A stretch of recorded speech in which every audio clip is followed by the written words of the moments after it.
vous allez voir du paysage. Une série de podcasts de l'Institut Paris Région associée à son beau livre « Pays et paysages d'Île-de-France ». Chaque semaine, un expert de l'Institut Paris Région vous fait découvrir une des nombreuses pépites des paysages d'Île-de-France.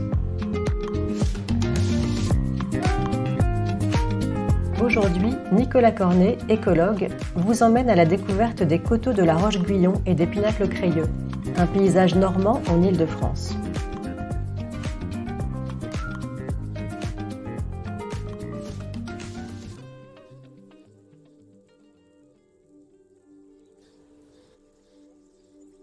Là, nous sommes dans le Val d'Oise, dans le pays de la Seine-Vernonnaise, à l'extrême nord-ouest de l'Île-de-France, à la frontière avec la Normandie. Et on va découvrir aujourd'hui le paysage de la Roche-Guyon et des coteaux calcaires. Quand je viens ici, j'ai pour habitude de m'arrêter sur la commune de Gommecourt, sur le haut du coteau, car d'ici, on embrasse vraiment le site dans son ensemble et on en prend la pleine mesure. C'est un paysage assez incroyable, on est frappé vraiment par la dimension du site. On est vraiment en contact direct avec le socle géologique, on le perçoit, on le voit, on le ressent. On a une vue dégagée à quasiment 360 degrés qui surplombe la vallée de la Seine qui est située 100 mètres en contrebas. On a ensuite des coteaux abrupts d'où émergent des pinacles crayeux immaculés qui sont assez éblouissants d'ailleurs, qui ont été mis à jour par l'érosion. Et on peut tout à fait s'imaginer la mer qu'il y avait ici il y a des millions d'années et qui s'est retirée en créant donc ces falaises. Après un parcours de presque 200 km en Île-de-France, la Seine semble vouloir s'attarder encore un petit peu ici et elle vient buter contre les coteaux crayeux, dessine une grande boucle qui s'appelle la boucle de Moisson, avant de finalement rejoindre la Normandie. Avant de contempler le paysage, je m'imprègne de l'ambiance du site qui est assez particulière parce qu'ici, je trouve que l'acoustique est différente de ce qu'on entend d'habitude pour la bonne et simple raison qu'on est en hauteur, il n'y a pas d'urbanisation, très peu de trafic, souvent quand on vient au bon moment, pas encore beaucoup de promeneurs. Donc finalement on se retrouve face au vent et avec les bruits de nature qui nous accueillent, des mélodies d'oiseaux. Aujourd'hui j'ai été accueilli par un grillon. S'approprier un site, c'est aussi le ressentir. Et l'acoustique, c'est souvent quelque chose qu'on ignore en Île-de-France, notamment parce que c'est des bruits parasites. Et là, il n'y a pas de bruit parasite, il n'y a que les bruits de la nature. Ce qui est intéressant ici aussi, c'est qu'on ne se sent plus vraiment en Île-de-France, pour plusieurs raisons. C'est que l'urbanisation ici est très discrète, il n'y a pas de construction dans la boucle qui est face à nous, et il y a un cordon d'urbanisation qui s'est implanté de façon très discrète au pied des coteaux. On peut se croire dans un paysage presque naturel qui n'a pas changé depuis des milliers d'années. Et on se sent un peu basculé, si vous voulez, vers la Normandie, qui d'ailleurs est à 200 mètres derrière nous. Une autre chose remarquable sur ce site, outre sa dimension paysagère, c'est du point de vue de l'écologie, on rencontre en un mouchoir de poche une diversité incroyable de milieux, avec des conditions des plus humides aux plus sèches. Si on balaye le paysage en partant de la boucle de Moisson, qui est 100 mètres en contrebas, on voit des forêts de feuillus humides, reconnaissables à leur feuillage grisâtre, qui dénote un peu d'autres feuillus ou de résineux. Et en balayant le paysage vers la gauche, on rencontre progressivement la ripisyle, c'est-à-dire le cordon boisé constitué de saules et de peupliers qui borde la Seine.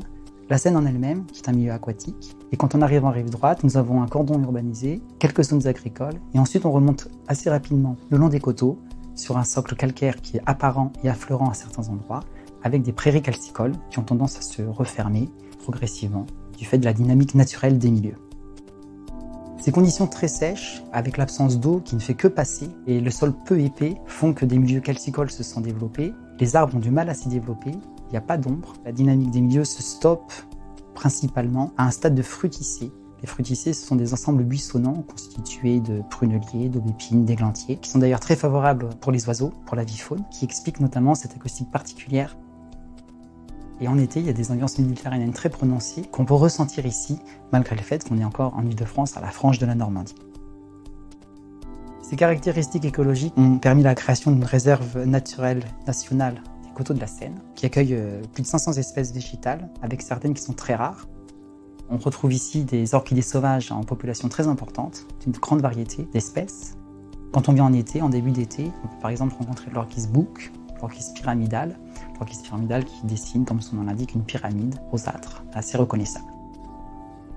Ce site permet également de s'interroger sur la gestion qu'on a de la biodiversité, puisque les milieux herbacés qui sont ici ont historiquement été entretenus par les pâturages de moutons notamment, alors que la dynamique naturelle du milieu, qui reprend son cours du fait de la déprise agricole et de la disparition de ces pratiques de pâturage, va occasionner une fermeture naturelle des milieux, c'est-à-dire un remplacement progressif, là où le sol le permet, des strates herbacées par les arbrisseaux et parfois par les arbres.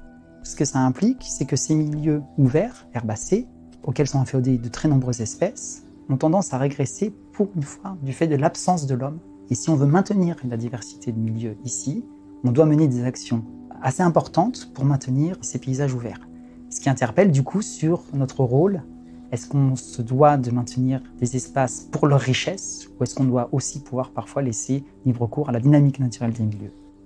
Les pratiques de gestion du site consistent notamment à réimplanter du pâturage de moutons pour contrer cette dynamique naturelle des milieux et de maintenir une mosaïque de milieux ouverts, favorable à un plus grand nombre d'espèces.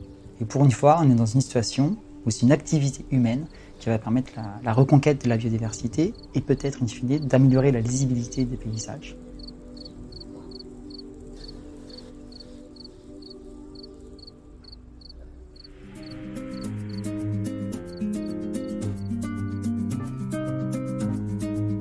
Retrouvez tous nos podcasts sur le site de l'Institut, institutparisregion.fr.